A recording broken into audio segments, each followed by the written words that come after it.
Do. Says we're live. Lindsay, are we Yes, live? Are we live? We're live. it looks like it. It's It counting up. does. It It's does. red. Wake up. It's red. It's doing the thing. Should we give a play? Should we just scratch this whole show and just do like play-by-play of baseball games all night long? I think so. That would be awesome. Maybe we should do that. Or not. Mhm. Gabriel O'Brien's on primetime. You know what that means? He made this.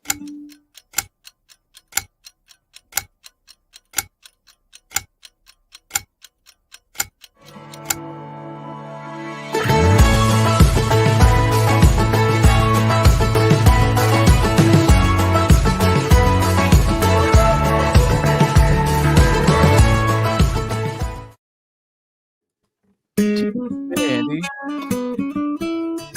What time is it? What time is it? It's prime time. It's prime time. What time is it? What time is it? Prime time. Is it prime time? Oh yeah. Hey everybody. Welcome to prime time. It's Tuesday night and that's what we do on Tuesdays. We get a little nerdy. Talk about guitars and probably some sports and stuff. But tonight, we'd like to welcome producer Gabe. Hey, Gabe. What's up, Gabe? What's up, Gabe? What's up, Gabe? Gabe. How's your day, Gabe? It's better now. It's better now. Say hello to Lindsay Love Hey. on Primetime. On primetime. Welcome to Taylor Primetime, everybody. We're back on our weekly, every Tuesday Guitar Nerd talk show. This week, we have producer, audio engineer, cinematographer, Mr. Gabriel O'Brien on the show. Everyone clap. Hello. Hi, Gabriel. Welcome back Hi. to the show. Good to see you. Welcome back to the show. We're doing a series of videos for those of you who weren't here last week. Videos, live shows, if you will. We're going to do face-offs, guitar-shaped face-offs, and this week's show is the Grand Auditorium. I can't wait for this one. So we're going to get super nerdy on the show. Of course, we've got some stuff to do before that. As you know, it's a guitar nerd talk show. We talk about everything guitars and nerds and all that kind of stuff. Please keep the feed clean. Let's not talk about politics and all sorts of other stuff that doesn't really matter. Guitar stuff only, please. Thank you. We have trivia at the end of the show. We have a two-part question, so it's really exciting. We are giving away another Taylor Sense smart battery box. But before we get started, everyone, Lindsay, happy Tuesday. How are you doing? Happy Tuesday. I'm good. It's the beginning of the season, basketball season today. I know. So, I'm really I'm excited. excited. It's my team Yeah. against your team. One of my teams. I Mhm. really like the Mhm. Bulls a lot. You know that. I'm excited about the Bulls. I'm really excited about the Bulls too this year. Andy, They look good. how are you, Andy? I'm fine, Jay. How's it going? I'm great. Andy, where are you? I'm up in the Northwoods. The North Woods. And last week we noticed you had a lava lamp in the North Woods. I do. There it is. It's cooking. back there. Where does one get a lava lamp in the North Woods? At the Northwoods 2021. lamp shop. At the Northwoods lamp shop. And Gabriel O'Brien, where are you coming from? I'm from here in Amish country in Ohio. Yeah, that would explain the hat. Guys, forgive No me lava in the lamp feed. there. In the feed. No lava lamps in Amish country. No. Oh, the bad thing just happened, and the Dodgers took the lead. Oh, that's a bummer. Baseball Well, talk in the feed is fine. Yes, baseball talk in the feed is fine. I'm just not a Dodgers fan. We all know this. Those of you who have been to the show before, but that's okay. That's okay. Real baseball is when both teams have a win and a loss. You know what I mean? This is a bummer. Boston's up though. Boston 2-1 on Houston. Should we just do play-by-play, like I said in the beginning, the whole time, to make this a sports show? You do that. I'll do color commentary. Okay. Okay. And I like we'll it. just have, yeah. I like it. Okay. Mhm. Let's not do that. We don't have any hate this week. Often, if you're new to the show, we do a segment called Hug Your Haters.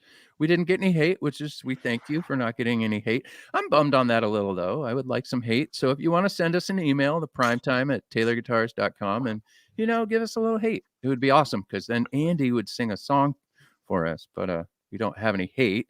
This week, we're just going to move into a couple of segments. How we do is we have a couple of segments up front. And how about this one? This one we brought back last week. Let's do it again. We have a useless clip. We're going to play what we call a useless clip, and then Andy's going to play another song. Mom, you don't like the Dodgers. She does. You know what? That was probably, it's okay, Mom.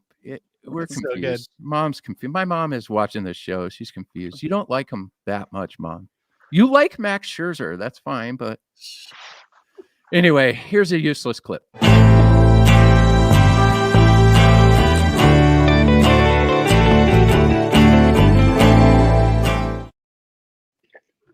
Yes. Andy, do you have a song? Did you sing in the shower? Were you feeling the power? Did you jam in your car and forget who you are? What's new? What's new? What are you listening to? What are you listening to? My favorite Bravo. song. Is your favorite song? Yeah. That's a good one. Mhm. I like it. My mom. Mhm. Mom. Man, I'm with So you, good. Jay. Down with the So good. Dodgers. That's what Vic says. Me too, but they beat my Giants on a unlucky call, but it's how baseball goes, and there's no crying in baseball. So, all right. What are you listening to, Gabriel O'Brien? What have you been listening to lately? Mostly various artists playing Taylor guitars lately.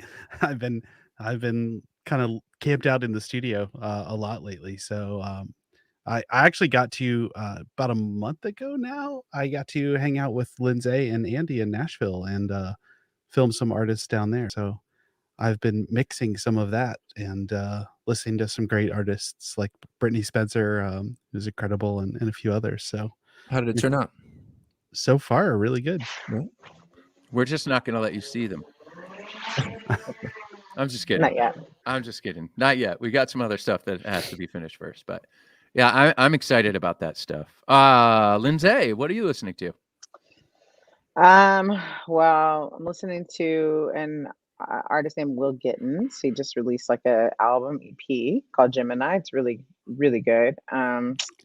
He's like kind of R&B pop, but that one. And then I'm listening to another artist, who kind of indie Americana blues, called Sway Wild. They're really good. I'm going to throw two in there to give you guys. Sway Wild. Really good.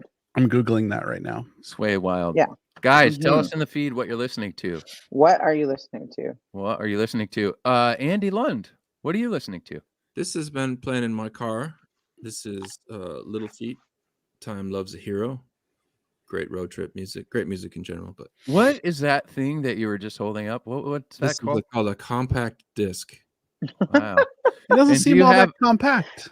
Do you have a player of that one of those in your car? I do, man. Yeah. An My- actual. You know what? I think I do too. My You car have is a CD player. I do have a CD don't player. have- Oh, I don't have a vinyl record player, but this is Son of Schmielsen. Schmielsen. Nielsen. Hard to say.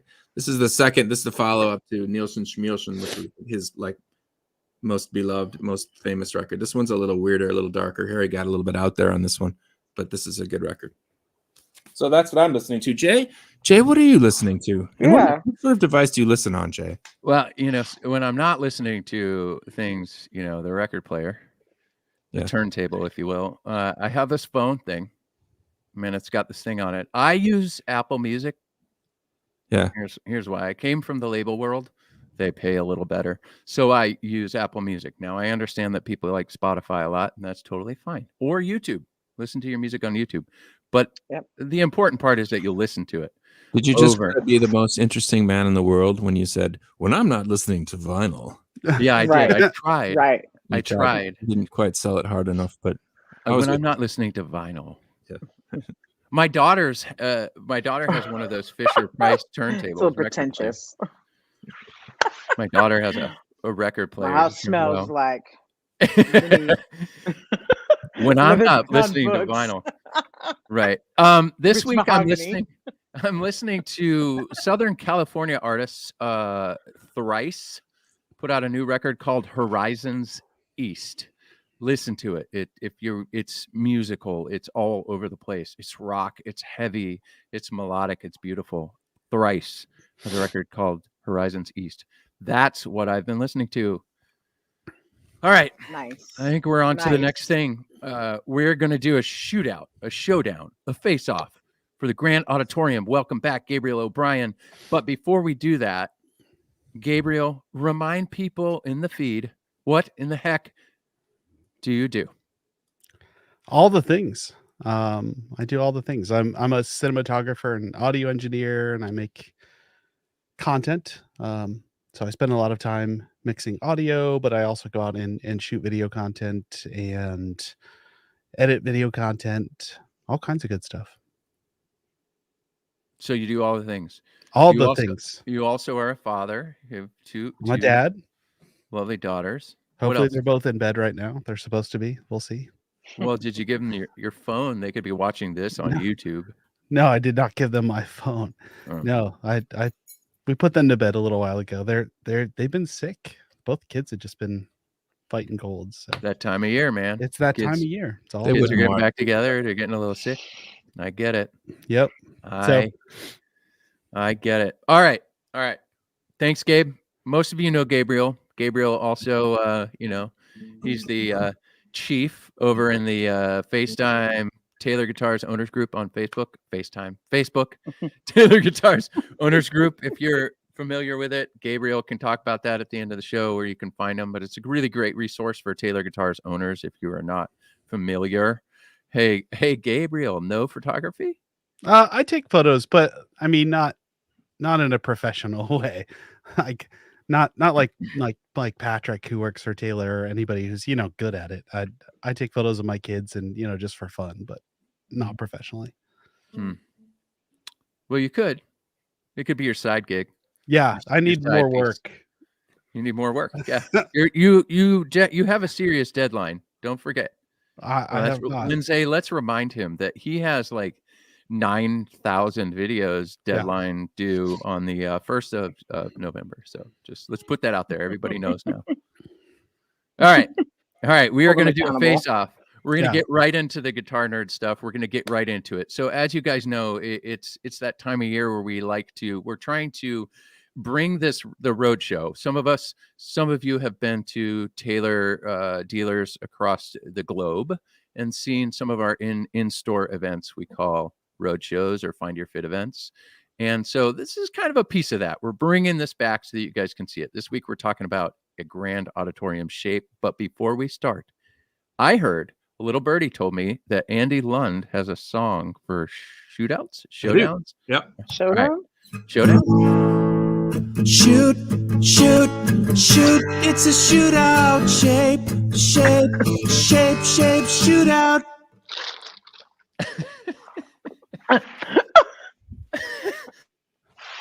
I love it. Wow.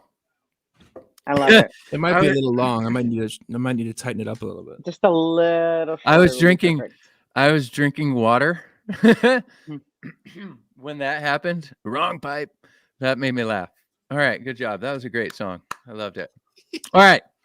We're going to talk about the Grand Auditorium shape. It is the quintessential Taylor body shape, Grand Auditorium. A versatile Swiss Army knife of guitar, if you will. I don't know if we're allowed to say that trademark stuff, but whatever. With comfortable contours and vibrant, balanced tonal response across the frequency spectrum. Who writes this stuff? You know what I mean? Wait, Jim wrote that. So I know who writes it. I know Jim wrote that. We should have Jim on the show. It'd be pretty awesome. Uh-huh. Oh, he's been on the Jim's show. We great. should have him back. Yeah, have He Jim has, back. but- Jim's great. Mhm. Jim's Mhm. amazing. So we recently, if you follow us on YouTube, we've been launching these guitar shape showdowns, if you will. We've produced content in a studio. We've edited these videos and we're putting them out. We were trying to educate people to understand. We have Taylor, we know. We have tons and tons of guitars. We have so many models to choose from. Yes, Jim Curlin, Adam. We have tons of guitars to choose from. So what we're really trying to focus on here is the shape of the guitar. The shape of the guitar, as we would say, it makes the sound of the guitar. Now, and the tone woods flavor the sound of the guitar. So if you were here with us last week, you know how this is going to work. We're going to play some videos. We have a subject matter expert. Today's subject matter expert is up there in the corner. His name's Gabriel. Gabriel O'Brien not only mixes these things, he's recorded with these things. Heck, Gabe, how long were you? You were a sales manager at a store for what, 20 years? Yeah, most of 20 years, like 17 or 18 years. So I've got several GAs. In fact, I've got my OG one there, which is a 514 CE, is the first Taylor I ever got. Still have it to this day. So it is the quintessential Taylor shape. The GA is anything that ends in a 4 in the Taylor line: 814 CE, 514 CE, 324 CE, etc. And so we've picked 3 models.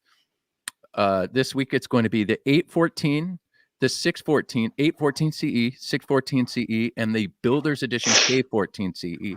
And we're going to show you video clips, and then we're going to talk about what you heard. And Gabriel, we're going to ask Gabe some questions. So get your questions ready in the feed. Gabe, I'm going to let you drive. You have some producer control there. And if you could set up each video, talk about it, talk about what we see, and let's go. Let's start this face off. Sure. Do you want to start 814 CE? Let's start with an 814 CE. Okay, so I for these took an EQ just to show what the frequency response is and overlaid it over the footage. So as you watch them, you'll be in real time seeing the frequencies react. And then at the end of each video, I kind of pause on the EQ for a little bit just so that you can see what the frequency curve looks like of each guitar, if that makes sense. Yes, that made sense. You want to hit it with the 814 and let's go. Yeah. Just be forewarned, these were mixed for like YouTube, so they might be a little hot. Maybe everybody take a second and just turn your volume down. Just like a little. Just All right, a here we little. go. Here we go.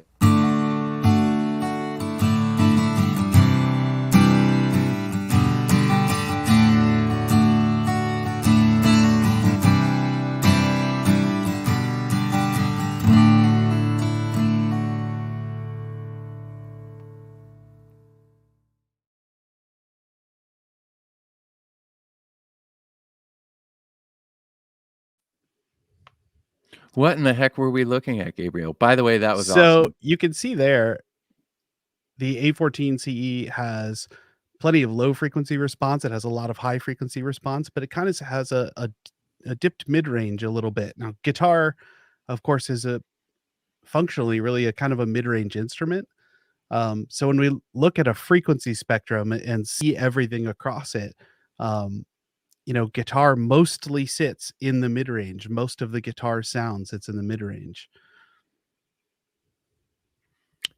Explain that a little bit more. So I think we need to dive into that one. We have a cool overlay thing. I'm gonna hit this so that we can talk through it. All right, so this is an overlay of that frequency response, right? Everybody seeing that? Yes. So, all right, so you can see like the 189 hertz range. When you get down to, if you look at the bottom, all the frequencies are labeled. So 100 hertz on the bottom is kind of the low end of human voices. So nobody really sings or talks much below that unless you're like Barry White. The mid range really is kind of between, what would you say, Andy and Lindsay, like between 250 and kind of 1K really, or 2K is really 2K. I would go up to. I would probably go up to 2. yeah. So I mean Yeah. that's kind of really the mid range, Mhm. and most of the guitar really exists in there. Now the cool thing about Indian rosewood is you get kind of extended low end and top end, so you get this kind of really hi-fi sound out of an acoustic guitar. That's one of the things I love about Indian rosewood that's so rad. So you kind of get this extended top and low end. It's almost like a if you ever had a big like 70s or 80s stereo at home, you have that kind of smiley face EQ. That's kind of what Indian rosewood is. And that's just kind of where it lives. So the GA body is really cool with rosewood too, because GAs tend to be a little punchier. I think it is probably a good descriptor there. So they, kind of are really upfront with all of that. Andy, why is the 814 CE such? It's almost like Taylor. If you were to think of a Taylor, you think of an 814 CE. What, you've been here for a while. Why is that the case? It's become that because of what it delivers. I think it's an original. It's one of Bob's original designs. I believe he designed the grand concert first, but the GA was one of his original designs. Mhm. He was building guitars for almost 20 years before he came out with this shape. But what the shape lends itself to is a guitar that works for a lot of people and a lot of different styles of music. Which is most of us, right? So if you're somebody who's just wants to get your first nice guitar, or if you play a little pop music, you're working on your jazz chords, you play some bluegrass stuff, you're all over the map as far as your playing goes. It works for many different musicians and guitar players. And then also the rosewood is a thing that's the back and sides that are made out of rosewood, and the spruce tops are yield sounds that we're real familiar with. And I like producer Gabe said, that little dip in the mid-range makes for a really nice guitar to have if you're singing along, because then your voice fits right in there, competing. So I think, and also there's a comfort factor too. It's not a really big guitar. It's probably right in the middle of all full-size guitars as far as how big it is. So it sits really well on people's laps. Your strumming arm doesn't end up too high or too low, and it's not too deep. So all of those things combined have made it the Taylor. You're right. It's the shape that we're known for. It's the sound we're known for. Yeah. When people say like Taylor guitar in a conversation, in everybody's mind, they're getting a mental picture probably of an 814 CE. Lindsay, you work on, let's bring your artist experience in. Why is it such a go-to for artists? Is it all the same reasons that Andy and Gabriel just stated, or is there what else is there? Because we see it a lot with artists, that's for sure. Yeah, it's definitely our most desired guitar from artists, or I would say probably more session players who play the guitars more, right? Sure. They're gigging with them, touring guitars. Andy literally covered everything. Like, if he wasn't going to touch on something, I would have said it, but he literally covered every reason why. They sit so perfectly in the mix. They're nice they complement voices well. And then they're comfortable, like not just for sitting, because a lot of them are standing up playing shows, and they go from electrics and throw in an acoustic. Yeah. And it's not this big, dreadnought they're having to play. It's a really comfortable, not too small. So, but not too big, so it's really comfortable for them to play. And then it's good for both finger picking and strumming. And so that's a big deal. They need something really versatile, so that they're not bringing little parlor guitars, little small guitars, or and then like a real giant. They need something that can do both quickly. And it's versatile. It's a real Swiss Army knife. That's a really good call. It's you don't feel like anything's really missing. And the cool part about, I saw in the feed, Wolfgang writes, love my 814 CE Deluxe. Well, for those of you who don't know, we just the 814 CE Deluxe is no longer. We actually took that armrest and put it on a standard 814 CE. So Wolfgang, you've got a gem right there. But we heard everybody loud and clear with the comfort of that instrument, and we added an armrest to it, a radius armrest. So let's go on to the next guitar. Let's not mess around here. Let's go right into a 614 CE. The 600 series is our maple back and sides guitar. This guitar in particular has a, dare I say it, torrified Sitka spruce top on it, brown sugar stain on the back. Why? We learned this a couple episodes back, right? Because people like brown guitars. That's what Bob said. So anyway, Gabriel, if you want to roll that clip, set it up a little, tell us what they heard, so on and so forth. Let's go for it. Sure. I'm going to jump right in, then we'll talk about it after.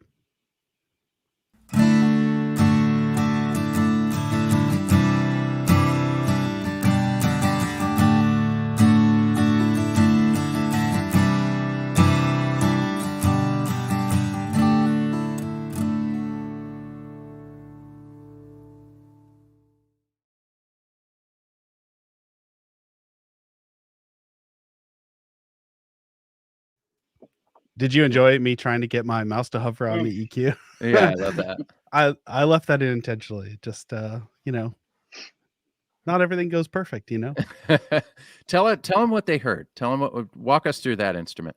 So maple, of course, is gonna have a lot stronger kind of fundamental sound without the big overtones that you get out of Indian rosewood. So it's a really like clean sounding guitar, I would say. You're going to get a lot of nice kind of top end presence. It has plenty of low end, I've always felt like, and anybody else can kind of correct me if they feel differently. I feel like maple has plenty of low end, but it just doesn't have like all the big washy overtones that I think like Indian rosewood has. Yeah, I would agree. I would agree with you, but I also say, like, I don't know if you throw up your image one more time with the overlay. So this is maple. Because that 9, that 9 to 20 is so, is so prevalent. Like that's that those frequencies are known for presence and brilliance. That's what those frequency ranges are. And so because it's so prevalent, I think it kind of makes the low end that you clearly see it kind of washes it out. So I think people just hear the brilliance of the guitar and they don't necessarily give enough credit, like what you were saying, to the low end. And you can because see the brilliance is so prominent. And you can definitely see too, like, you see that nice bump at that like 176 range, that kind of when you're starting to get into the low mids almost, and then it kind of smoothly rolls off after. I'll show the 814 again just so we can compare them, and you can see how the 814 below that, you've got significantly more below that. So you get that thicker low end. The 6 also has kind of a little more mid-range presence too, even. And especially kind of those high mids and like Lindsay said, that presence on the top end. It's great for, I love 600s in the studio. They're amazing live because they'll cut through a band. Like they're super easy to mix in live sound situations because they'll cut through a band and all the fundamental sound is there, but you don't feel like you have those big frequency buildups that you have to like go in and notch stuff out all over the place. It's just kind of, you plug it in, it's awesome. This is good. Friendly dude doesn't want us to talk about sports. We hear you. However, I turn everything into a sports show. That's just part of my steez, if you will. Part of his DNA. Yeah, it's part of my DNA. See, my mom's in here talking about Go Dodgers or some other stuff. Mom, you guys need to know that Jay played hockey all throughout like his childhood, even into college. So he's like after he's an athlete. DNA is my mom played mom, correct me if I'm wrong. My mom played basketball and she's wicked at it, right? It's DNA. I got a brother who was a professional cyclist. I got another brother who's a professional paramedic. That's kind of a sport. But anyway, we'll get into that. There we go. Sports. Yeah, All right, we 2 got minutes. this. All right, we can. If anyone has footage of Jay playing hockey, I feel like we should start. Should we start like a GoFundMe to acquire that? Maybe. No, my mom has this great. Yeah, we'll get into that. I digress. Let's get back into this. Andy, 614 CE. What is your feeling on that instrument? 614 CE is very reflective of what the player puts into it. If you play closer to the peg head, in other words, you play, if you play in this direction towards the peg head, you're going to get a warmer sound. If you play back towards the bridge of the guitar, everything's backwards. Play back towards the bridge of the guitar, it's going to get a lot brighter, and it really, really reacts to that. So if you're somebody who plays, if you already have a bright sound, that guitar is going to be very, very lively and very bright. But if you figure out and you know how to make it sound darker, it'll react to that too.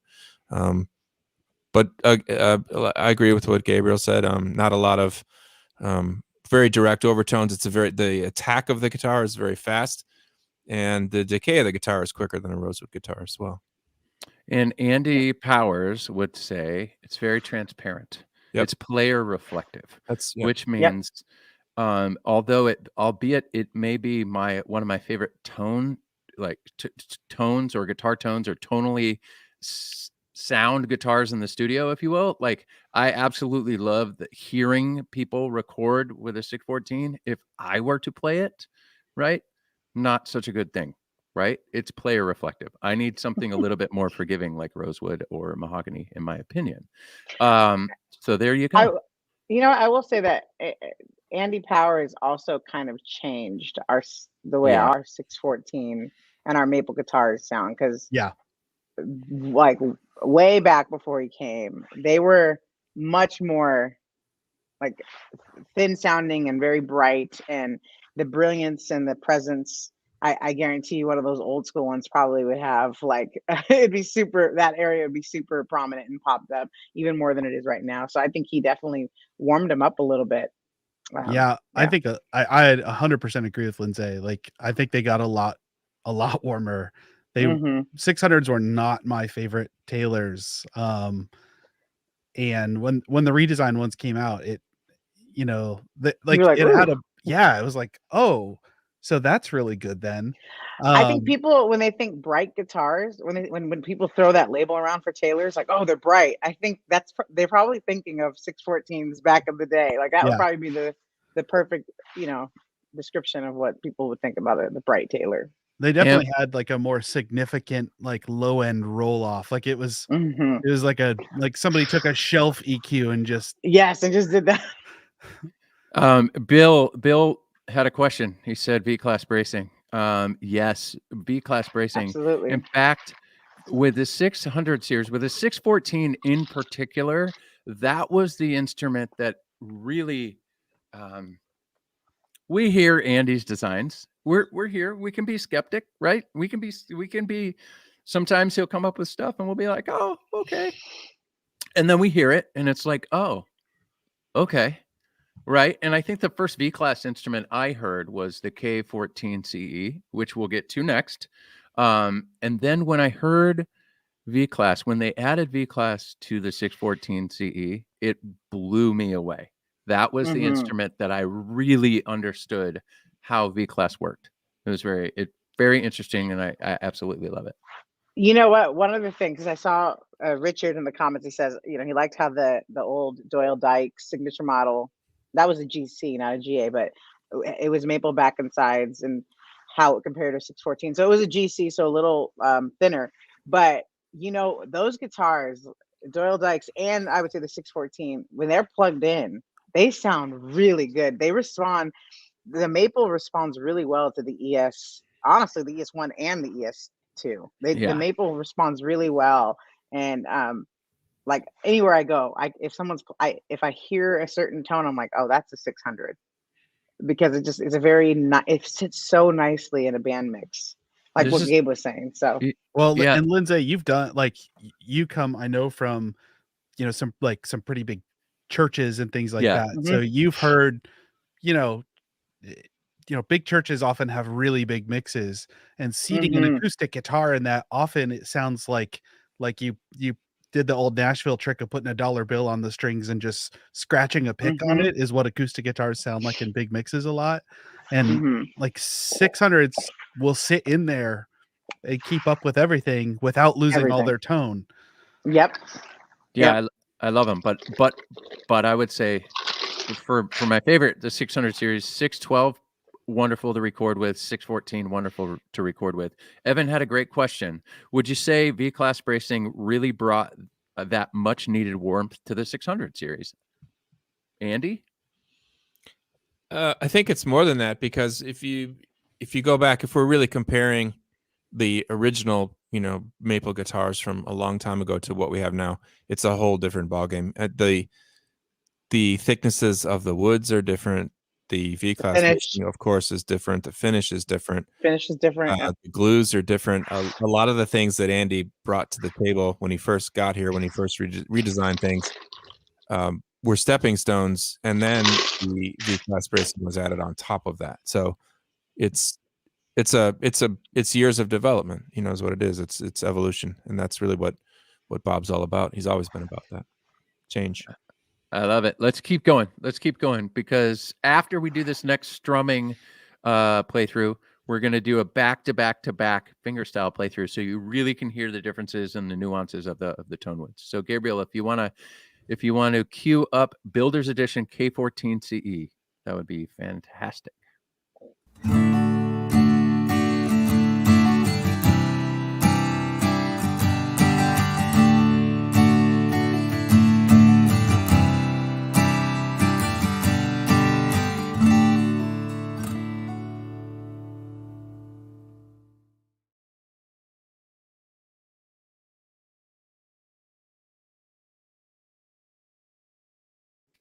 Interesting. That's very interesting. Gabriel, what did we see there? So I think the Builder's Edition K14 is my favorite Koa guitar. I really like Koa paired with spruce quite a lot. It's funny, like you see there's a much more significant, in fact, I'm just going to pull it up real quick, just the EQ picture. So you see what we would think of as the low end on everything else is hitting around 224 hertz, which is fully in the mid range, really. So you're really seeing like a nice smooth low roll off. There's more low end, and I'll pop up the 614 so we can kind of compare it. Like there's an extended low end a little bit on the Koa, but it peaks kind of above like the 614, it's and the 814, it's further up into the mid range, and then you kind of have this like extended top end too. In that way, it's similar to the 614 on the top end, and then it's got more mid range than like an 814 would have. So it's pretty interesting. Like just sonically, I think the wood combination is a pretty interesting thing. Yeah, that's incredible. Lindsay, how do you feel about the K14 Builder's Edition K14 CE? Yeah, I like it. I almost like you, Jay, like what you said last week. I'm actually not like a huge Koa fan, like where it's not the guitar I gravitate towards, but like for recording purposes, I think it's a really good guitar because it just sits where it needs to sit. And like what you just saw in that EQ graphic, like the fact that where it starts to kind of peak and where you see it kind of become pronounced is really in the lower mid-range frequency range and on. Like it's not the lows, and so it's like lower mid-range and on, and then it's not, none of it's really kind of high, like it's not peaking, so it's like you almost see the compression in it, like versus the 800 and the 600 where you really saw some clarity and some where it was pronounced. This one really felt like you saw the compression almost of Koa. Do you want me to? So I can walk through them on screen if you want. That would be really helpful. So yeah, we'll do this is 814 CE first. and then 614 CE, and then the Builder's Edition K14 CE. So yeah, you can really visually see how it's like really even, kind of from the mid range through the top end. It's really interesting. Look at the frequency below 100 hertz too on the rosewood guitar, around 50 or 60 hertz. I think it is. That's the highest content.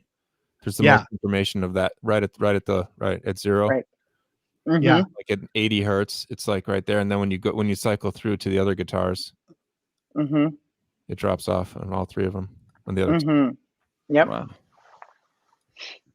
Yeah, so you see that low end information roll off in different ways, and then the mid range, like in the 800, is so much more scooped out. And then the K14 is like so much more, I think, significant in the mid range. Yeah. Somebody asked in the feed about what mic they're using. I'm pretty sure it's KM84s, isn't it? Neumann KM84s. Neumann KM84s. Yep, they're old.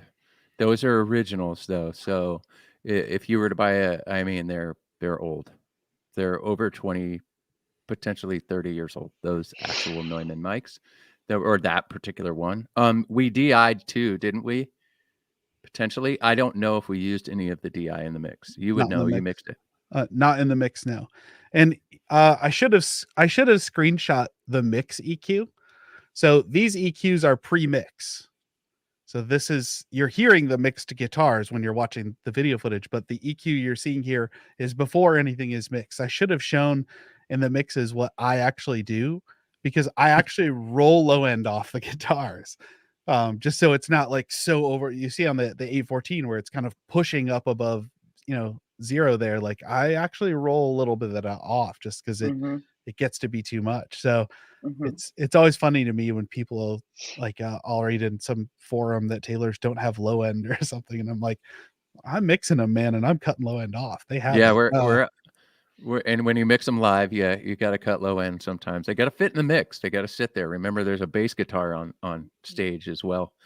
Yeah, we got to think about that. Gabe, let's go right into the fingerstyle playthrough. So this next one, if you want to set it up, it's longer. It's going to be back to back to back, all three guitars. So stick with us and take a look at this. Yeah, it's just fingerstyle. It's all three guitars in a row. And then there's kind of in the lower right-hand corner, there'll be EQ overlaid just so you can see what each guitar is doing. And hopefully you can see it okay. It's a little kind of transparency so that you still see the playing.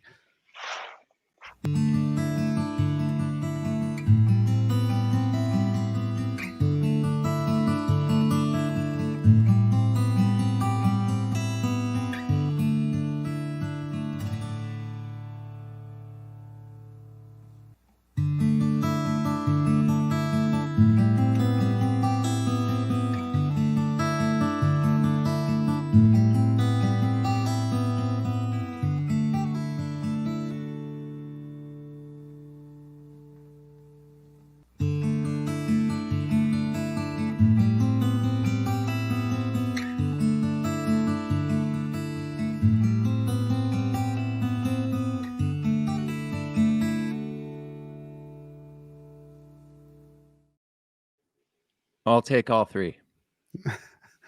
But kind of similar results, right? You kind of see that same thing happen with fingerstyle. Yeah, it's really interesting. I love doing this kind of stuff. It's fun. I'm gonna take this one real quick, and I'd love to go around the horn here and talk about it. And let us know in the feed which guitar stuck out to you. Which one was your favorite of the three that you heard? I'm gonna go. For me, on record, so recording this in a studio, if I were to take this into the studio or take it on stage, I would take the 614 CE without a doubt. Gabriel, which one would you take? Oh man, that's so hard because I like different guitars for different purposes. Right. Like, that's why I said all three. It's like I would take all of them and use them for different things. I think, man, I would, if I were just picking one, if I had to just pick one for recording, it's so hard. I think the the natural compression of the Builder's Edition K14 CE would probably be my pick, just because it's so even, and as long as you mic it right, it's not, you don't have to do a lot of work to it. But I mean, man, that's so hard. Like I've said for years, and Jay and I have had this conversation, like every recording studio in the world should have the A14 CE in it, and most of them do. But like, it's such a good guitar to record. It's, you know, like big pop stuff, like anything where you're like doubling acoustic guitars and kind of panning them out to the sides, like that guitar lives so well there. And then 600s are, man, that's really hard to pick. I guess if I had to pick one, it'd be Builder's Edition K14 CE. That's I'm sticking to it. Real quick before we go to you, Lindsay, I just want you guys to know that it was my daughter Lola's first ever soccer game, and she won 3-0. So everybody, nice. Good job, kiddo. She's not watching the show because she should be in bed. Yeah. Okay. Oh, all right. Go to bed. Anyway, Lindsay, what was your guitar of choice out of those three? Well, for finger picking, it was the K14, the British Edition, because it was so even, and not just in frequencies, but even in like, the dBs, the way it was, like, it was just everything was played so even. But if I was to pick a guitar to like just have and play just one, it would be the A14. Like if it was going to be studio and live, I'd the A14. Tone is subjective. Do you see this? It's happening in real time. So Andy subjective. Lund, what is your guitar of choice out of that clip that you just saw? The favorite thing I heard of all of the demos was the finger-picked 614 CE. Yeah. Bam. Yeah, that's the same. Boom. Mic drop. That's Mic drop. That's what I'm at. Where are you guys at over here in the feed? We got a lot of recording. Was I tripping? I have to like watch it again, but it looked like from the A14 to the 614 to the K14, it looked like the 614 like literally dropped in dBs, which kind of goes to everyone saying Maple's a little quieter. Like if you looked at, like, it was even like the Maple, but it just, the dBs dropped. I think that would be Gabriel. Maybe you can help us out. Unless it was mic'd differently. It's quick decay. Yeah, it's going to be quicker decay. So when like the fundamental notes are really strong, so you'll see, like, if you rewatch it at some point, you'll see like when the low notes get plucked, they jump up there, but they're gone so fast. And that's what's cool about it. I think a lot of times I like to kind of play like hybrid picking style, or I'll do like chicken picking with a thumb pick. And I love Maple for that stuff. Do you just wear a thumb pick? Yeah, do you just wear a thumb pick around? I just have one on my desk. That's hilarious. Andy Lund doesn't wear a thumb pick around all the time. I have one sitting here on my desk. He's got a thumb and he picks with it. You know what I mean? For that stuff, it's thumb just pick. It's faster to use a thumb pick. Pat Kirtley, Andy knows. You're gonna have to demonstrate that for us right now. Like right now. Like right now. On the spot. On the spot, thumb picking. On the spot, thumb picking. Oh gosh. It's embarrassing for me to have to play guitar in front of just like, have that Lindsay thumb pick at on all. and not play. Yeah, you have a thumb pick, you're ready to play. Yeah.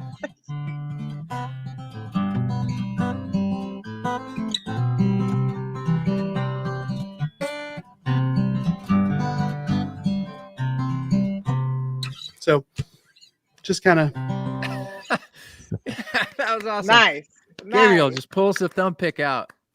Yeah. And I think he wears it all the time. I do.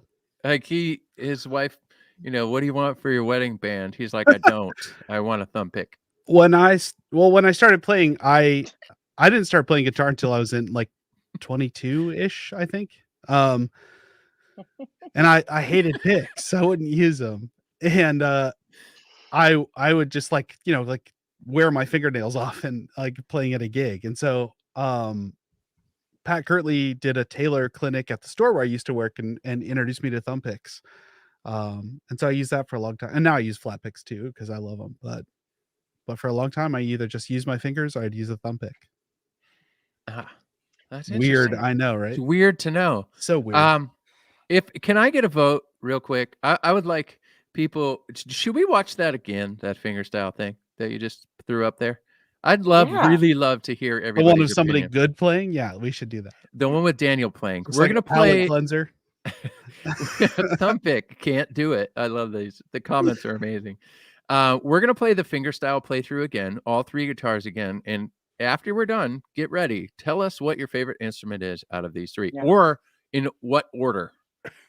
All right, ready? Take it away, Gabe.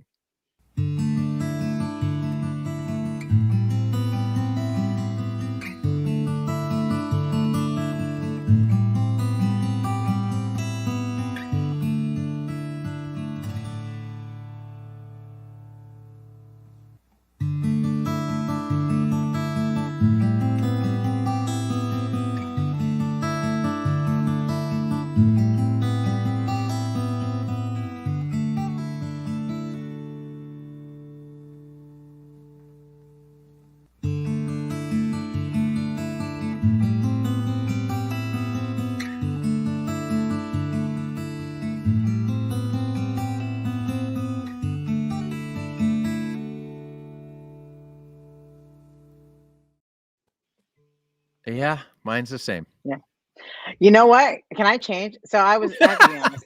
I have to, first off, I need to admit something. When they were playing last time, I wasn't paying attention. I was just listening, but I was. You're sleeping. And I wasn't sleeping, but I was doing something and I was kind of listening. And then the last thing that stuck with me was the K14. No, I'm going to go with you guys. Finger picking? I'm going to go with you, the 614. And I wasn't paying attention. Oh, that sounded amazing. The 614 I told you. amazing. And the K14, definitely, you saw the natural compression of Koa, like how but it was nice. But 614 sounded so good. Oh my gosh. My reasoning, I love how kind of, and I don't mean this in a, please nobody take this in a negative way. I mean this in the kind of Andy Powers, like the guitar is transparent and player reflective. Like the 614 in Daniel's hands sounds so like delicate and expressive. Yeah. Like it's really beautiful and like a, like almost an orchestral piece. It's really great. The K14 for me is just like purely from a like an engineering standpoint. Like it's easier to engineer. I just got I get good text during this, but we have to bring this back to sports real quick. Okay. So one more time. I get a friend of mine, a Taylor player. He works in baseball. He says, "Nice hat, but questionable judgment about starting primetime while 2 championship games are going on." I hear you, Mike. I hear you loud and clear. Anyway, we're gonna end this one right on time. We're gonna end this one because basketball starts in 7 minutes. So I just got maybe the best feed comment on me being on the show ever. Oh, yeah. That is like Trey Hensley is in the feed, by the way. We need Trey. Trey, I'm asking you right now. Trey. So next week we are doing a Grand Pacific shootout, and we're looking for an artist. Trey, will you be our guest? Oh man, Trey Hensley Trey just said that 614 emoji with the blown brain. Yep. Trey, do you want to try a 614? Is that what you're saying right now? Trey did. Yeah. Oh my goodness. We have footage of it. Yeah. Okay. Early V class. So I gotta. Yes. He said yes. There you go. Mom, so good.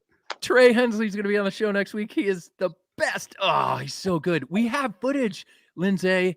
Oh my goodness. Archive footage of Trey ripping on a 614. Just ripping on it. We'll get it ready for the show next week. And his comments were like, "I've never played anything with a cutaway before. This thing's wild." Like Trey, it would be an honor to have you on the show, man. This is why this show is cool. Yeah. Holy smokes. Bummer. Man, Lindsay, you're not going to be on the show next week. I'm not, but you guys are going to have a great show without me. But I'm sorry. Why did I think next week was who was going to be on next week? Well, we were looking for an artist. Oh, I thought it was Rich. And you were No, doing. Rich is Did I have my? GC. Yeah. Anyway, Okay. we're airing our dirty laundry here. We can't figure out who's gonna be on the show. But Yeah, anyway, sorry. looking forward to it. Trey Hensley, you are wonderful, man. That's gonna be amazing. So good. That's gonna be great. That's gonna be so good. We love you, Mom. Next week's show is gonna be wild. I can't wait for this. It's All gonna right. be Well, I'm gonna awesome. go see an artist. I'm gonna go see an artist that we work with who plays the GP in a 517. So I will still be GPing it out with you guys in spirit. We love that. We love that. We love that. We love that. Well, anyway, Yeah. ladies and gentlemen, that was our shootout. You know how this show goes. We got some questions in the feed. We would love to answer them. Do we have any questions, Gabriel? I think we do. will not lie. I haven't been paying any attention to questions. We've had some questions. We definitely We've had have some questions. some. Let's go back here. I'll scroll back here. This is what happens when we have a live show and you're doing this. We're doing it live. Trying to produce and be on the show at the same time. Hey, 6:44 p.m. Richard, I don't want to butcher your last name. So I have a Denzel? pre-V class 414 CE spring limited with spruce top and koa back and sides. Whoa, sides and back, excuse me. How similar or dissimilar would it be to the sound of the K14 CE Builder's Edition K14? That's an interesting one. Who wants to take it? Andy. When in doubt, Andy. I think his guitar is going to it's going to be a little bit more open sounding. It's going to have probably more bottom end than the current V-class guitars, because his guitar is X-braced. Those guitars, I think, have a little bit more presence in the low mids and even in the bottom. And he's had it for a while and he's probably been playing it, so I bet it sounds really awesome. And also, we know that koa changes a little bit over time too, so it's probably opened up, probably a little bit even darker than it was when he first bought it. I would think that guitar sounds still even in balance because it's a GA, but it's gonna have similar qualities as Rosewood would have without as much, with more mid-range content and a little less bottom end. I bet it sounds great. Great. Tobias Music has a question for Gabe. It's a good one. What was the best World Series Game 7 ever? We're really pissing that guy off who said he didn't want to talk about sports. We love him more than ever. I'm sorry. I think that guy bailed. We love him. I mean, Indians Cubs, man. Like, it doesn't get. I don't think there'll ever be a better Game 7 than that. I don't know, man. It was wonderful.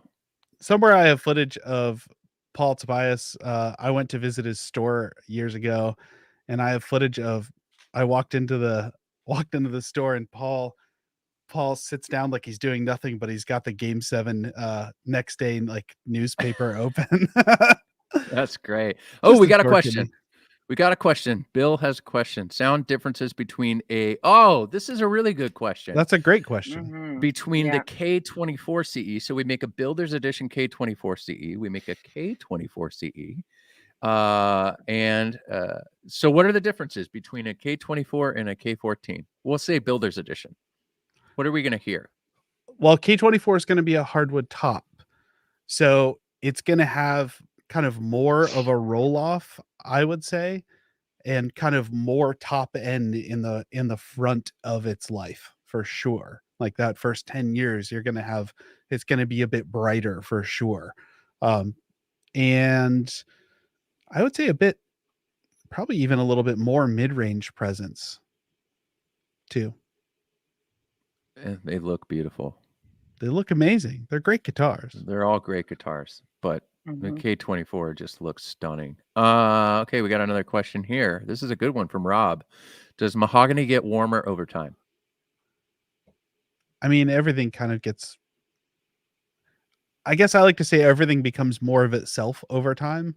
Mm-hmm. When we talk about guitars opening up, and Andy and Lindsay, you can kind of correct me if I'm fumbling this at all, but basically the sugars in the wood are curing over time, and that's what causes the guitar to kind of open up. It's the time, and so everything is kind of becoming more of what it is. Mahogany is already pretty warm, the fundamentals of a way a guitar sounds when you buy a guitar are going to be what the guitar is. It's just like you get more of it. It's just it just like improves itself kind of. So it's not like you get a bunch of sound that wasn't there to begin with. It just kind of exponentially opens up. I would agree. Does that make sense? Did I butcher that? No, I would agree. I always describe it as just becomes more like you get a real lived in, which I don't know if people, I think hopefully you just get that analogy, just a lived in sound, like a very seasoned sound. Like, man, this guitar has been some places. I don't know how to describe that tone. It just opens up. That's like this old 514 is a 2005, so it's a lived in guitar. It's been some places. Oh yeah. We had a question in the feed. I found one. I wish this one right here. I wish it's confusing to the average Joe like me. Hey, guess what? Check this out. We do have that. We do. And I'm gonna give it to you right now. It's actually a Vimeo link. We'll put it on YouTube soon. So if you want to copy and paste that, you can check it out. And if you can't copy and paste it because we're in the feed, email us at primetime@taylorguitars.com and I'll send you the link to the video. But it will be going on. Is that the link? You know, there was the graphic that Matt posted on social. Is that what that is? This is similar. This is actually the video version of it. Yeah. Okay. Yeah, that was cool. You got it, Phil. Since we're already on kind of the Koa top, this is a good follow-up. How does a mahogany top compare to Koa in frequencies? Andy, you want to take that? That's a tough one. There's not a big sonic difference to my ear with that comparison. I think if anything, the Koa might probably have a little, we always talk about mahogany being super organic, mid-rangey kind of sound. So there might be a little bit more of a bump in just the mid-range frequencies and probably less of the sparkle that Koa would give you. But that's a close one of all the comparisons that we can do. But in general, the Koa will sound a little bit brighter on the really tip top. And I guess I would follow that up by saying that I feel like the back and sides of the mahogany probably colors it a little differently. Mahogany just tends to be kind of that growly, low mid-range thing. Bill has would the Koa be a little bit more focused too? A little bit more that natural compression on the Koa versus a mahogany. Yeah, I feel like mahogany sounds like a ribbon mic on anything. It's just I haven't played too many mahogany top acoustics. I know we have them. I just haven't played too many. So mahogany tops to me just feel like you like rolled the top end off the guitar a bit. Okay. So I feel like Koa, you like Andy said, you're going to get some more top end out of it. But other than that, I don't think they're like a massive difference. That's wonderful. You guys got that one. What's the best way to protect the top on a custom 814 CE that has no pick guard without adding one? Do you still make the static cling pick guard? The clear one, maybe. Yeah. I think actually. We could do a clear one. Yeah, Trey uses clear ones. Yeah, I think. Yeah. I would do a clear pick guard. Yeah, you can do a permanent mount one, or I don't know if the static cling one is still a thing. Static cling. There used to be like a removable like static cling pick guard. Yeah, I don't know. I know that. I don't even know that we did. Did we do that? No, we never did. It was okay. I was like, I don't think we did that. Third party piece. Yeah. Okay. Yeah, we do. We have clear pick guards though, and that's a good option if you're afraid to mess up your top. Here's one. So for plugged in recording, Gabriel, this one's you. Okay. Between the three we heard today, no mic, how different would they be?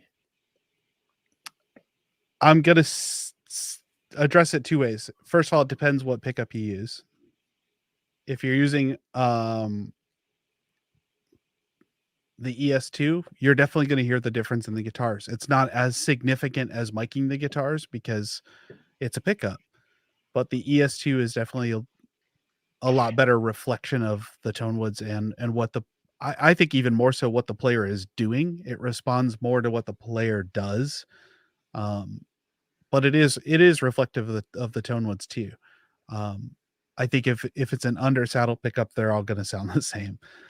Under saddle pickups to me, like you can put them in 20 different guitars and plug them in, and it all sounds like the same guitar through a PA. It doesn't make much difference at all. Yeah, they sound like the pickup, right? Which is one of the reasons sound guys like them, right? Because it's super predictable. Like you can plug anything in, and you know it's going to sound like this, and it's pretty forgiving. And SM58 is a pretty forgiving microphone. Yeah. I mean, it just, you know exactly what it's going to do. The ES2 is a lot, like I said, it's more reflective of the tone woods and of the player. So, you know, you have to, we talk a lot about, I know Jay and I talked a lot about like properly gain staging things. Like in the recording world, that's really important. In live sound, it's really important. And more so when you're dealing with like the ES2. Yeah, you really want to make sure that's dialed in properly. Excellent. Thank you, Gabriel. And we got a couple more questions, and then we'll roll into Lindsay's question, 2 minutes of sports, and then we'll go kick off the basketball season and finish watching baseball. How would the Sambo 76, how would the Builder's Edition 324 compare with these? That's also a great question. So Builder's Edition 324, urban ash back and sides with a mahogany top. Mm-hmm. How would that compare, Gabriel? I mean, I haven't played the 324 as much because I've only been around it a couple times. But I've mixed it a bunch, and it's going to be kind of a lot like how Andy was describing mahogany a little while ago, because the urban ash sounds a lot like mahogany. So it'll be really similar to what a, you know, mahogany GA, you know, with a mahogany top would sound like. Ooh, thank you very much. I got another question here. Check this out. This is awesome.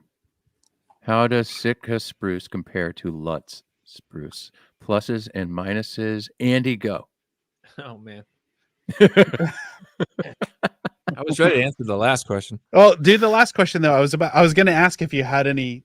Well, the main difference is that we heard tonight, where we heard all Sitka top, or we had all spruce tops, right? Mm-hmm. And the 324 would be the top of that guitar.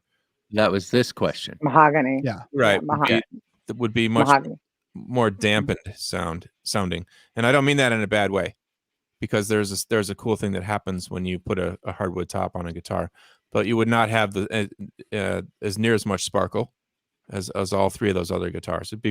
That one would be easy to hear the difference between those two. Mm-hmm. Man, Lutz and Sitka, I don't know, man. I don't know how to really say that, to be honest with you. I know that Andy's a big fan of Lutz. It's a hybrid spruce, right? I don't know. I like it on my little nylon string guitar, as we know, right, Jay? I didn't play it tonight just so I could talk about something else, Jay. Yeah, I know. I appreciate that. You always play that guitar. Anyway, it's fine. 714. 714 has Lutz, correct? Yeah, and it is always one of my favorite models, the Lutz 714. Yeah, the 714 has Lutz spruce, and there's a question in here by 801. Any thoughts on the 714 Lutz spruce question from earlier? Maybe I missed the question. However, Lindsay, let's dive into, you work with a lot of artists who love that instrument in particular. Why would they choose the 714 over the 814 or even the 914? You know, I think a lot of artists like the 714 because this, for similar reasons. The top is really responsive. There's a lot of top and clarity. You get a really robust tonal output from it, so you get good volume from it. And I think that has to do with the Lutz. I mean, I think it's Sitka too, but I think specifically with the Lutz. Sorry, my coffee just dropped. Oh well, it's empty though. Yeah, I think that's what it is. Just it's a really responsive guitar, and I think it's really robust. The sound, the tonal qualities are really robust. So I can add to that too. It's robust because she's using the word robust because the 700 series, there's definitely more of a focus on the fundamental part of the notes. You hear a lot more overtones swinging in an 800 series and a 900 series guitar than you do a 7. and that's by design. And that's one of the subtle little cool things, amazing things that Andy knows how to do. So when you hear that guitar, like the 8s and the 9s are kind of like your sports cars, your real shiny, fast technical devices, and the 7 just gets you around town just smoothly. You know? That's a great Are you trying to say your the 700 is like a Cadillac or something, like a kind of cruising around town, like a late 70s caddy, kind of like, to me. Yeah, gas guzzler. Yeah, that's a really good. I mean, I think Andy, that kind of just was the answer, probably between the difference between Lutz and Sitka's on the other ones, right? And Engelman. Engelman. Yeah, Engelman. Yeah. So. Yeah. Well. Yeah. Well, then we just did a face-off. We had a face-off. We had a Grand Auditorium face-off. Thank you all for joining us for this face-off. But I think it's time to move the show along. I'm gonna say one more thing. If I know it's got one more thing. But this is actually really cool, and it's something that it's hard to do these days because none of us are really spending a lot of time shopping these days, right, in stores. But if anybody has a chance, line up a Rosewood 414, a Rosewood 714, a Rosewood 814, and a Rosewood 914, and you'll think that you've got 4 different guitars. It's really cool. It's not just features. No, it's the actual. If you can close your eyes, don't even look at it at all. They'll all feel pretty much the same body shape. You've got armrests on 2 of them, right? So, but they really do sound different, and it's a really neat shoot off to do. We are actually doing that showdown in 2022. So it's on our. I was gonna say we should schedule. do if we can do it in a video, because that's probably a common question that you guys probably get, Andy, too, and I think just anyone in the sales world gets. It's like, well, what's the difference? They all have rosewood and spruce tops. What's the difference? Like, well, there's a difference. We're also going to do some shapes showdowns. So where there's actual they for example, the 800 series or every single shape all has the same back and sides, same top wood, and we're going to show you how the shape makes a difference. That's for sure. Awesome. This show has been awesome. Thank you guys for hanging out with us on the feed. Mom, let's talk after the show about this Dodgers thing. And but right now, one of my favorite parts of this show, Lindsay's question, and I believe, Andy, you have a song. I do.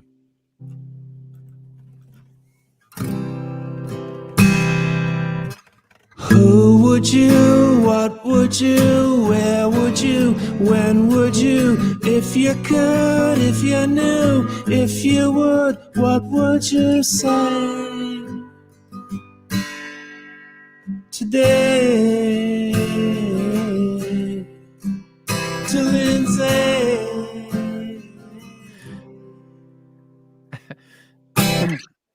So good. This is so good. Whenever I see this, I laugh. I love it. I love it so much. Yes, trivia is coming up. So those of you who have stuck around this long, we got a good trivia question for you, and we're giving away Taylor Sense. So stick around. Lindsay, what is your question? Is it going to be about thumb picks? No, not thumb picks. Do you are you a movie watcher? You like movies? Yeah, I love movies. I'm crazy about movies. So let's just go into this.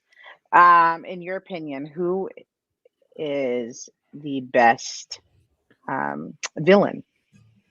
Oh man! Oh, that's a great question. Who's your favorite villain? And it doesn't have to be superhero. I mean, if you want superhero, that's awesome. But it could just be, it could be Cruella. I don't know. Man, the best villain in a movie. Mm-hmm. Oh. Okay. Yeah, it's gonna be for me a little. I'm just going off the top of my head, so this is spur of the moment, top of the head answer. I'll go with most interesting, and again, this is just what's in my brain right now. Brad Pitt Fight Club. Oh, Tyler Durden. Yep. Right. Yeah. Like super interesting. Yeah. That's a good one. That's really, a good one. Like I really new. Oh, somebody just said Kaiser Soze. Yes, that's really good. That's a good one too. But I like that you get to know somebody's. Yeah, I mean, there's so many of them. Like, anything Sam Jackson does. Oh, I just rewatched Training Day not long ago. Denzel. He was a very good villain in that one. You're right. He's very Yeah. good in everything, but Yeah. yeah. the like- villains in Miss Congeniality 1 and 2, they're pretty tight. I love this question. Dennis Hopper and Speed. Dennis Hopper and Speed. Hannibal Lecter, that's a good one. Jason, of course, Darth Vader. You know, Thanos is probably one of my favorite villains. He's so complex because he really thinks he's helping the world by getting rid of half the population. Gabe's answer: the Cubs. All right, let's segue into sports. You know who really the best villain of all time is, though? You just said it. It's Daniel in Karate Kid. Oh yeah. Oh, Daniel in Karate Kid. Yeah, that's true. Wait, the kid that was the good kid? He's not the good kid. Rewatch it. He's wrong. He's terrible. I'm gonna rewatch it. I haven't watched it in like probably 15 years. Rewatch it through that lens. He's actually the one who instigates everything. Yeah, oh he my does. goodness! Yeah. And he's got that sweet red little zip-up jacket, though. That's pretty tight. So that's pretty tight. And let's move on to the next segment. You know what we're going for it this time? We're playing this useless clip.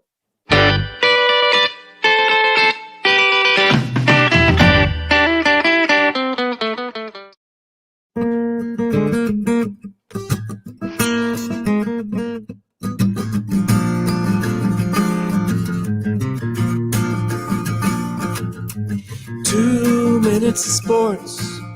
It's 2 minutes for Jay to change his hats, talk it back. Who knows where we'll go, but we know that guitar geeks can be baseball freaks, sporting nerds getting a few words on 2 minutes of sports. Gabriel. Yeah. Yes, Jay. All right. Who's going to win the World Series? Who's going to the World Series? The Dodgers just had a comeback. So now the series is 2-1. Atlanta is leading that series. And then but the Boston game's not over yet, but who's going to the World Series? Dodgers Astros. Whoa. You're going to say this. Astros are going to stage a comeback. That would be an underdog story, Jay. That would be a dream to come true because this whole cheating thing, right?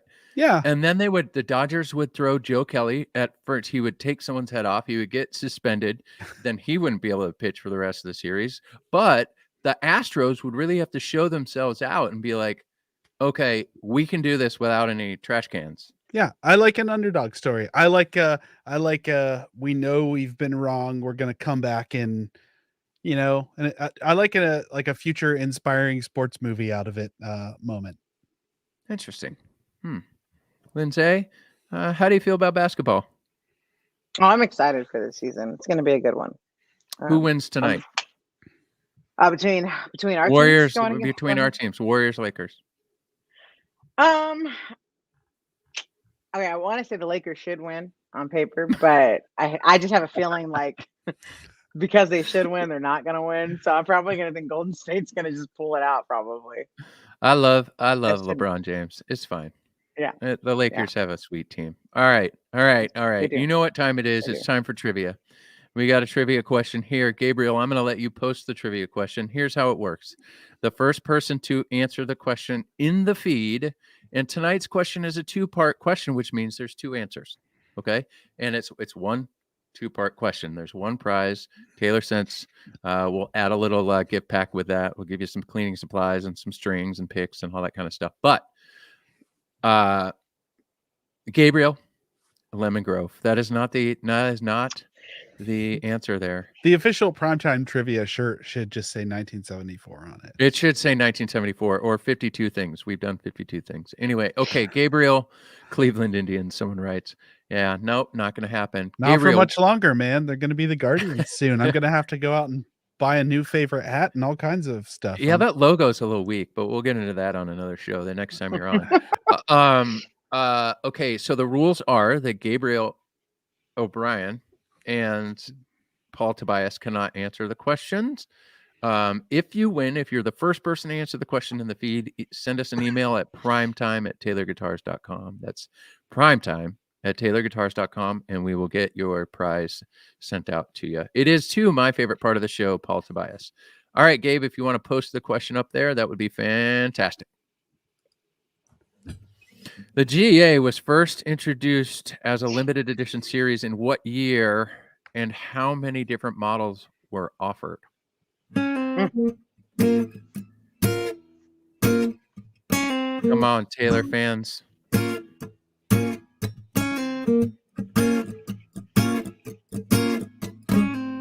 Two-part question. Gotta answer both the parts. Trivia. Trivia. I feel like Jason Mraz is gonna pop into Andy's frame. Right. Roller skating. Roller skating, reggae trivia. Paul Tobias knows. Ooh, 2 models were rosewood and maple. All these questions. Ooh, we had one that was very, very close. We did have one that was very, very close. One that was So very good. close. This is a great question. This one's hard. It is hard. This is. We got to go sometimes to Jim Curlin. Hint, hint. Yeah. Jim Curlin for trivia questions. I like how in-depth Taylor nerdy this one is. This one's super Taylor nerdy. Yeah. You have I to should be pull up the answer. This would have been a good one for the Paul Tobias and me face off part 2 Electric Boogaloo. Part 2 Electric Boogaloo. TC. Yep. Yeah, you got it. Nice. Good work. Good work. 1994. Announced 1994. Ooh, I got to get back to the models were there were 6 models. GAMC, which was mahogany back and sides, cedar top. GARS, rosewood back and sides, Indian rosewood back and sides, Sitka top. GAWS, walnut Sitka. KS, Koa Sitka. KC, Koa cedar. And BE, Brazilian rosewood Engelmann spruce. Good job, Koa TC. cedar. Yeah, that's an interesting Koa one. cedar. That's fantastic. Good job. Good job, man. That was great. Send us an email at Taylor Guitars or at primetime@taylorguitars.com and we'll get your prize out for you. I think that's it. Gabe, thank you so much for being on the show. You're often behind the scenes on this show. Lindsay, it's always great to see you. Andy, have a good evening in the North Woods. Thank you, Jay. Yep. And I would love it if you would play us out. Next week, GP, and you heard it live, Trey Hensley will be our guest. We cannot wait. What a ripper. What was it? What was it? It was prime time. It was prime time. What the heck was it? Well, that was prime time. We heard from producer Gabriel. He showed us some key curves. Might be boring for some people, but not for guitar nerds. Scoops, bumps, and mid-range. Yeah, it's all a tonal stew. The differences are subtle, and the choice is up to you. Thanks for watching Prime Time on Tuesday. Hey, we'll see you next week. Thanks, everybody. Thanks, everybody. We love you. We appreciate you. Have a good evening.